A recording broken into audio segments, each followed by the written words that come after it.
Na Mesa Cast. Olha a trilha aí, ó. Qual que é essa trilha, Renato? Essa é a trilha das dicas culturais. Não é não, Leandra? Agora é o nosso momento de dicas. Dicas culturais. Estamos muito engajados com esse momento, Leandro. Muito bem, então, para você que está ouvindo aí, se você estiver assistindo o nosso corte, como agora nós temos colocado lá, caso você não esteja vendo isso aqui ao vivo, ou mesmo vendo o episódio inteiro, você pode ir lá no nosso canal e assistir o episódio todo em que essas dicas foram dadas. Mas agora nós temos o nosso momento em que nós compartilhamos algo que nós ou assistimos, ou lemos, ou ouvimos, como quiser. Exatamente. Ok? Muito Vamos lá. bom. Renatico, qual a sua, dica da semana? Vou dar minha dica aqui, Leandro. Minha dica é um livro chamado Kryptonita, do John Bevere. Olha só. É um livro que ele fala... Fala sobre o quê? Ele traz, obviamente, né? Kryptonita a gente sabe que é uma pedra, né? É um mineral fictício do mundo da DC. Que serve pra quê? Ele torna o Superman em um ser completamente vulnerável. Certo. Né? E aí ele traz uma perspectiva do porquê que esse mineral, né? Essa pedra, esse item foi criado no mundo do Super-Homem, porque ele se tornou meio que até chato, né? Acho que o Superman ele foi criado em 29 ou 39, eu não lembro agora aqui o ano exatamente. Só que ele ficou chato porque nada destruía. E aí o autor, né, que eu não lembro o nome também, se viu obrigado a criar algo que tirasse a força dele. E a Kryptonita era esse item que deixava o Superman como se fosse um ser humano normal ou até mais fraco. E o livro traz essa perspectiva. Nós que somos chamados para ser parecidos ou iguais a Deus, o que é a Kryptonita do crente? Qual é a Kryptonita? E o livro vai trabalhando isso, certo, né? Falando da perspectiva do que seria a Kryptonita num âmbito de grupo, de congregação, individualmente, vai trabalhando esse aspecto do pecado na vida do crente, por assim dizer. Boa. Enfim, essa é a minha dica. Né? Fala um pouco também do tema que a gente vai falar hoje aí, que é idolatria. Né? Que no final a gente acaba vendo que quase tudo, se não tudo, parte desse pressuposto de que todo pecado... Você vai falar do programa agora? Ah, sim. É a minha dica. Tá dando spoiler. Tá dentro da perspectiva.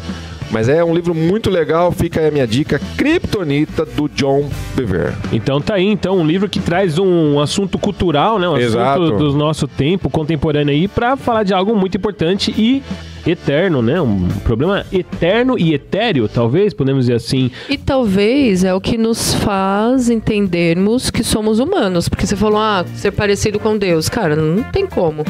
Tem. Por isso que ele nos fez... senão a gente vai ser igual a ele, caramba. Ele é Deus, não tem como ser igual a Deus. 1 Pedro, capítulo 1. Não é Jesus, não? Versículo 4. Jesus na cruz recuperou a nossa natureza divina. Eu acho que é esse o capítulo e o versículo. Às vezes eu me confundo. Mas certo. É isso. Mas vamos lá, próxima dica. Qual a sua dica, Carol? Eu ia falar de um livro, posso trocar minha dica? Pô, mas fica à vontade, o programa é seu. É isso, velho. O momento é seu. Carol, câmera nela. Não precisa. Não, por favor. Não precisa. Cara... Qual a sua dica? Vai. Eu ontem, junto com o meu marido, lindo, que deve ver estar nos assistindo, a gente foi no show do Rodolfo Abrantes, cara. E é um músico, né, que a gente conhece já há muito tempo, antes mesmo da conversão e tal. Certo. E... cara, que legal, assim, você vê...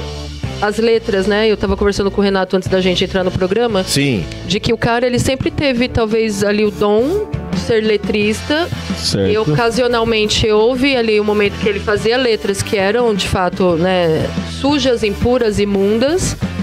Mas que... muitas características. Mas é porque era muito sujo mesmo. Então, assim, ele tinha uma criatividade pra fazer aquilo, né? E aí, quando ele veio caminhar com o Senhor, ele passou a escrever e ser um bom letrista e compositor para as coisas de Deus. E que letras, né? E que composições, e que instrumental, e que, puxa, muito legal. E ver ao vivo, muito bom. Eu sempre gostei de música ao vivo é muito melhor do que música gravada, né? Então, você que não conhece Rodolfo Abrantes, não é possível. Não é possível. Não é possível. Fica a dica, ouça, né? Principalmente ali os primeiros álbuns. Renato, aquele álbum que a gente ouvia, cara, na época da empresa, 2007. Você tem noção? Santidade ao Senhor. Não, esse é o primeiro, né? É o primeiro. É o outro. É o Rodolfo. Eu acho que veio como Qual? Que tem tipo um amplificador na capa. Ah, sim, aquele lá. Eu não me lembro o nome desse álbum, mas é muito bom. Então, ele tocou bastante música desse álbum. Daquele álbum lá? Daquele álbum. Mate a Besta. Esse é do outro. Muito bem, esse muito álbum bem. Aí. Não é.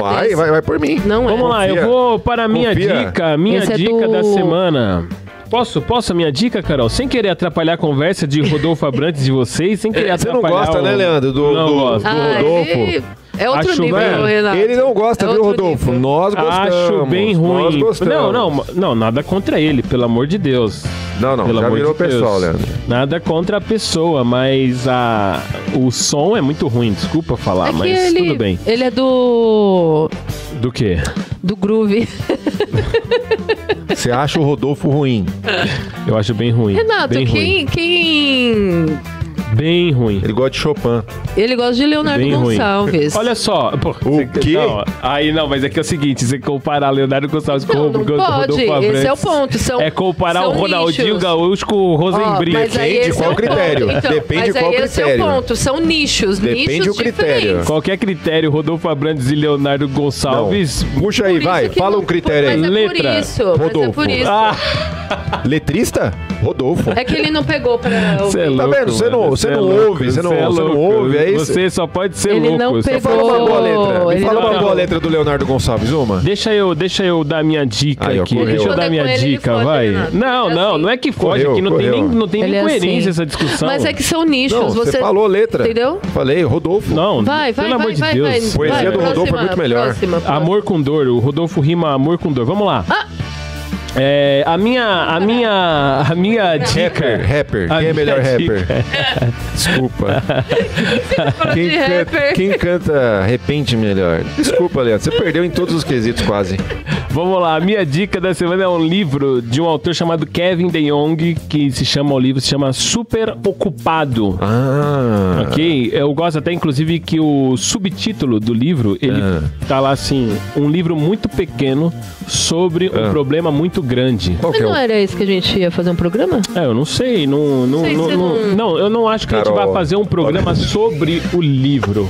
Mas o assunto é um assunto que nos dá um bom episódio. Qual é o assunto? Ele fala sobre a gente ter uma vida, essa nossa sina, e temos uma vida muito atribulada, com muitos e muitos compromissos, agenda cheia e sem momentos para descanso, para contemplação. Sim. Assim, a gente tem... E ele fala uma coisa no início do livro que eu achei muito interessante, que ele fala assim, qualquer pessoa que você conversa, que você chega, tudo bem e tal, e aí como tá? Aí a pessoa, no Brasil, a pessoa sempre responde assim, tô na correria, tô sempre... Pauleira. Nunca... No trabalho. Parece... Quer mostrar serviço, né? Eu não sei se... Então, mas isso é uma das coisas que ele fala, que na nossa cultura, você tá super ocupado é um valor. É isso aí. E não necessariamente... Você não tá... Isso não é um valor, não é um valor pra nós, a gente tem uma vida tão atribulada. E não necessariamente também você tá na correria todo o tempo. Não, lógico que não, né? Mas às vezes também, aí ele fala uma coisa que eu acho importante. Às vezes a gente fala isso porque a gente quer fugir de se relacionar com a pessoa. Então se a pessoa, e aí, como que tá, tal? E se você fala, tô tranquilo, tal, fala aí. A gente não tem tempo tempo. A gente não tem tempo pra desfrutar das relações. Concordo. Né? Então, assim, isso é uma coisa que tem me feito pensar muito, né? Porque eu tenho uma vida, assim, muito corrida. Muito corrida. Entendi. Muito atribulada. Acabou de cair, cara... você falou? Hã? Acabou de falar? Você tem a vida muito corrida? Muito corrida. Eu tenho uma vida muito... Tipo assim, não tem espaço... Sabe aquela história de não tem espaço na agenda? Sei. E aí ele fala, inclusive, sobre economia do tempo, sobre administração do tempo. Porque é engraçado, né? Até entrando um pouquinho no assunto. Quantas vezes a gente não fala assim, pô, eu tô sem tempo, preciso de mais tempo. E na verdade, não. Na verdade, o que a gente precisa é saber administrar o nosso tempo e falar Concordo. não. Sim. Né? E aí ele fala como, na verdade, o nosso problema de tempo, às vezes é problema de orgulho, às vezes é problema de prepotência, às vezes é problema de arrogância, de a gente achar que, pô, se eu não fizer, ninguém pode fazer. Aí ele fala no âmbito espiritual, no âmbito ministerial, né? Às vezes você fala assim, se eu não for pra igreja e fizer tal coisa, não tem quem faça. Tem. Quem falou? Quem falou? Tem. Quem falou que você é insubstituível? Sabe onde você é insubstituível? No seu casamento. Sim. Não tem outro marido para sua esposa. Pros seus ou filhos, não tem outro pai para os seus filhos. Sim, concordo. Né? Então ele fala sobre esse assunto e é um livro bem maneiro. Esse autor tem outros... É um tema muito, muito legal, que também toca no nosso assunto de hoje, no nosso episódio de hoje, nosso tema do dia, que é idolatria. Né? Então essas foram as nossas dicas. A dica do livro de Renato Alves, Kryptonita de John Bevere, o meu livro, que eu acabei de citar para vocês aqui, o Super Ocupado de Kevin DeYoung, e também a dica da Carol para que você ouça aí Rodolfo Abrantes. Não, e por que não? E no show. E no show. Ela indicou o show. Não dá pra ir no show? Não, cara. Por exemplo, ele tocou ontem aqui em São Paulo, foi pra Santos e, tipo, é turnê, o cara tá indo. Então você veja aí, ó, onde o Rodolfo vai estar. Ele vai estar em Santo André em outubro. Olha, pronto. Então, quem estiver promovendo esse evento, se quiser fazer uma promoção conosco aqui, a gente divulga. Eu ia dar uma dica. Você que ouve, que vai no show, grita, na mesa, na mesa, na... Sim. Eu confesso que ontem eu fiquei com vontade de subir no palco e falar, pessoal, ouçam na mesa cast, rádio show. Mas devia ter feito. Não fez. Mas aí eu perdeu uma oportunidade. Vamos mandar fazer uma camiseta na mesa cast podcast e aí a Carol sai com ela, Isso tá bom? Seria uma boa. Seria uma boa.